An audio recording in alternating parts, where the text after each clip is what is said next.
Why don't you guys grab a seat for a quick second? I want to ask you a question today, and that question is simply, have you ever been stuck in a debate about the right way to do something?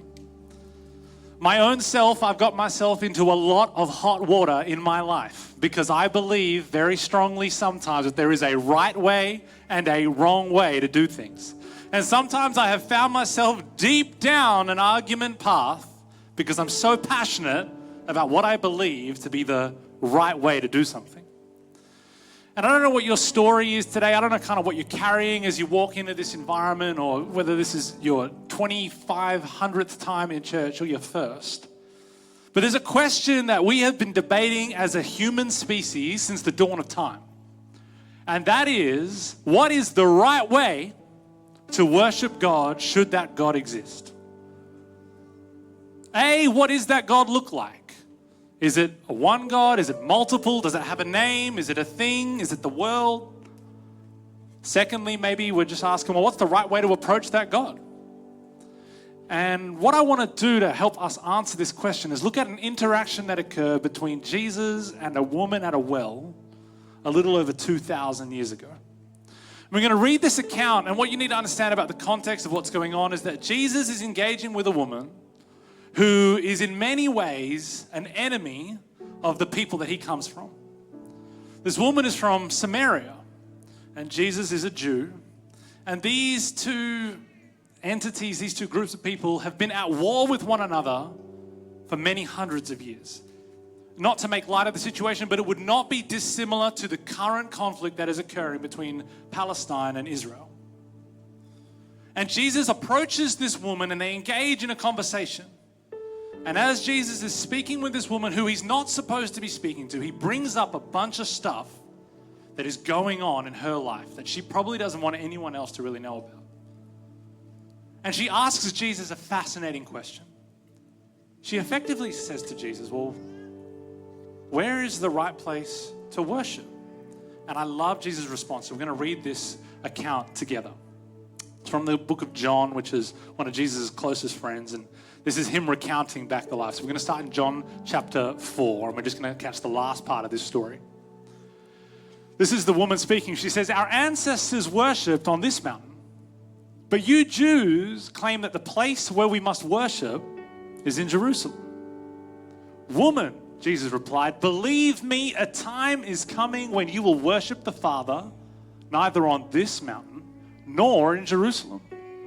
You Samaritans worship what you do not know. We worship what we do know, for salvation is from the Jews. Yet a time is coming and has now come when the true worshippers will worship the Father in the Spirit and in truth, for they are the kind of worshippers the Father seeks. God is spirit, and his worshippers must worship in the spirit and in truth. The woman said, I know that Messiah called Christ is coming. When he comes, he will explain everything to us. Then Jesus declared, I, the one speaking to you, I am he. Now, what I find beautiful about this interaction is that Jesus essentially unpacks all of the mess and all of the grossness that is going on in her life. Stuff that might have been secret, stuff that might have been not secret. For context, she's been with 4 different guys. She's currently with a 5th guy. They're not married. And Jesus kind of airs that laundry in front of her. And she asked the question, well, where do I go to engage with God? She's asking a question, am I doing this the right way? And maybe for you today, you're asking that same question. Am I approaching God in the right way? You're trying to understand faith. You're trying to understand your purpose in life. You're trying to understand whether or not there is a spiritual world that you can engage with. And you might be asking that question today, am I doing this right? Maybe you've got a long history with God and you're asking this question again.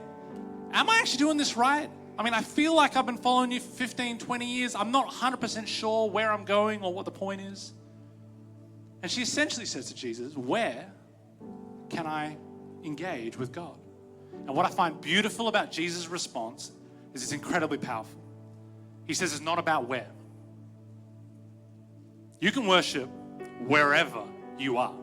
And what's beautiful is he doesn't say, hey, once you kind of sort out this relationship stuff, make your way to Jerusalem, make the pilgrimage, and then you can meet with God in the temple. No, he doesn't say that. He says you can worship where you are right now because the whole landscape is changing. Now, this is a bit difficult for us to understand. Maybe an analogy will be helpful for you. A couple of years ago, I was doing a triathlon down in Rockingham, and there was a storm not much different to what we had last night on the Saturday night. And the Sunday morning, I'm looking out at the water, and it's rough. It's rough. But I don't know if you've ever done a triathlon swim, but out in the ocean, they put these buoys. They're about as high as me, and they're bright orange. And the idea is that when you're swimming in the open water, you need to be able to see something that you're swimming towards. Now I'm standing on the start line, and the proverbial gun goes, and we all run into the water. And you know that feeling when you get so inundated with water that you start to panic because it's so cold. And you're like, oh my gosh, I can't breathe. I don't know where to go. And now I'm trying to swim through these breaking waves that are above my head, and I can't see where I'm going. But I know in a moment that if I stop swimming, things are going to go worse for me than if I keep swimming. And so I've got no idea where I'm going. I just put my head down and I try to swim as best I can. And finally, after a little bit of time, I make my way past the breaking waves, and I can finally see the glimpse of the orange buoy of where I need to go. And this is what Jesus is saying. The buoy was always there. Always. But what I needed to do when I couldn't see it was put faith and go, you know what, right now where I am, that's what I'm going to commit to. And so what Jesus' invitation is to the woman is to worship where you are. You don't know what the future holds. You might not know what you're doing. You might not know where you're going. You might not even know how to get there. But Jesus' invitation to all of us is to worship where we are. And what's beautiful is Jesus' invitation opens the door completely. Because it means then that when we say there are no perfect people allowed, Jesus reiterates that point. He says it doesn't matter what your life looks like. This woman has had 5 affairs. And the door is open for her to meet with God where she's at in the mess of that circumstance. She doesn't have to clean it up before she can engage with God. She can worship where she is. But it doesn't answer necessarily the whole question, because there's still the same question, which is, well, who is God and can I worship them the right way?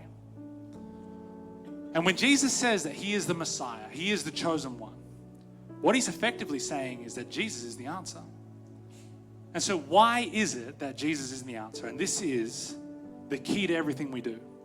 So if you're someone who's been following Jesus for your whole life, do not grow numb to this. And if you're someone who is trying to explore faith, this next little section might be the most important thing that you hear this week. There are 4 fundamental questions that every single human being since the dawn of time have tried to answer. Where do we come from? What went wrong? What fixes it? And what do I do with my life as a result? And every single bit of spirituality, of religion, of New Age, postmodern thinking is trying to answer these 4 questions in a way that satisfies. And yet all of them fall short. And it is our firm belief as a group of people that are trying to inspire people to follow Jesus that Jesus answers those 4 questions better than anything else on the planet. So if we start with where do we come from, well, the narrative behind Jesus says this: God was fully complete, needed nothing more. But there was a desire in his heart to create humanity, not because he needed community, but because he wanted it. He wanted a relationship with humanity in a form that hadn't existed prior. And so we have the beginning where God is with humanity perfectly in sync with one another. And God basically puts out a couple of parameters and says, this is the context in which you and I will have a relationship. But humanity, in our arrogance and in our pride, chooses a path that God never wanted for us. In fact, we choose to become just like God. We say, no, we want to know just what you know. And in the moment we make this decision that you and I still make every day today, this is not something that happened millennia ago. This is a decision that you and I make still today. That relationship was irreparably broken. And so we ask ourselves, well, what went wrong? Humanity went wrong. We deviated from what God had for us and the deep love that he had planned for us.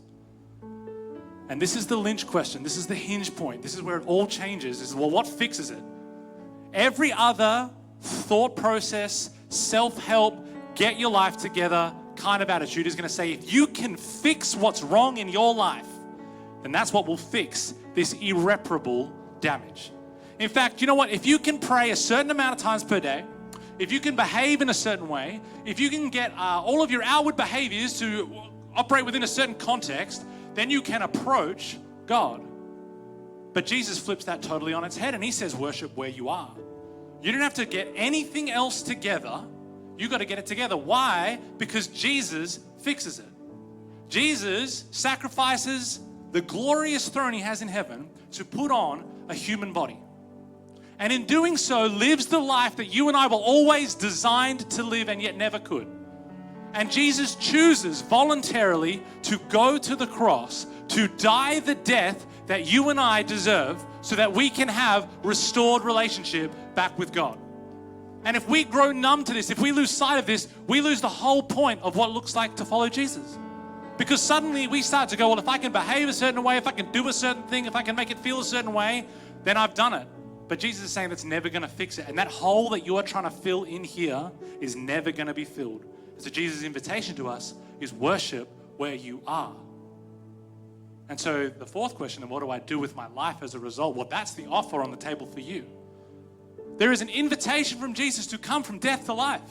There is an invitation from Jesus that you no longer have to live in this feeling of purposelessness, of not knowing where you are or where you're going or how to get there. There is an invitation. And so for those of us that have said yes to that invitation, of course we have no response but to say, of course, God, you are more than able. I was dead, but now I'm alive. Whatever else is that is going on in my life, of course God is more than able. I was dead, but now I'm alive. Of course I can trust God with my future. I might not know where I'm going. I might not know how to get there, but I can trust God because I was dead and now I am alive. So we're going to worship where we are. And so as part of the continuation of our worship, we're going to partake in communion together. And so I invite you now to stand. And communion is something that we do as a church community. If you're new with us, you would have grabbed one of these little capsules on the way in. I got to tell you on the front end, there's nothing special about, we buy them in bulk on Amazon, okay? There's nothing, they're not like a holy thing that will change your life or existence. But I'll encourage you to open them up now because they can be a bit noisy and whatever. But as you open them, we do communion every now and again because Jesus actually instructs us to. Jesus actually, in his final night on earth, is engaging with the disciples. They're having a meal together, and Jesus essentially reaches into the middle of the table and he grabs some bread. And as he's kind of meeting with the disciples, he says to them, every time you gather, do this in remembrance of me. And he holds up the bread, and I encourage you to do that with me now. I can't get mine out, but pretend like I could. Thanks, Karen. All right, so we're going to hold up the bread because Jesus holds up the bread and he says, remember this. My body broken for you. So we're just going to take 2 or 3 seconds now to consider what it looks like for Jesus' body to be broken for you. We consume this in memory of you.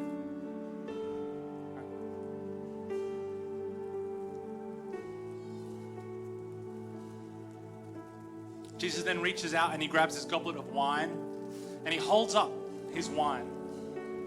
And he says, do this in remembrance of me. This is my blood spilled for you. Just take a couple of seconds now and consider what it means for Jesus to have spilled his blood for you. We consume this in memory of you.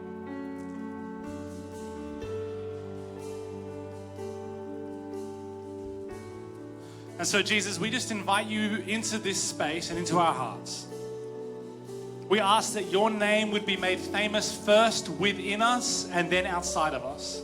That we would have a joy that is found in your name that is incomprehensible and ununderstandable because we recognize that you paid the ultimate price to have a relationship with us. So we never want to sacrifice the beauty of your name, the power of your name, the majesty of your name. But we know that when we speak your name, doesn't matter what's going on, we can worship where we are. And so we invite you into this space, Lord, and we lay our lives down and say, Jesus, lead the way. Your name is beautiful, it's powerful, it's amazing, it's majestic. And we want to do everything we can to make your name famous in our hearts and in our world. And it's for your beautiful name we pray. Amen.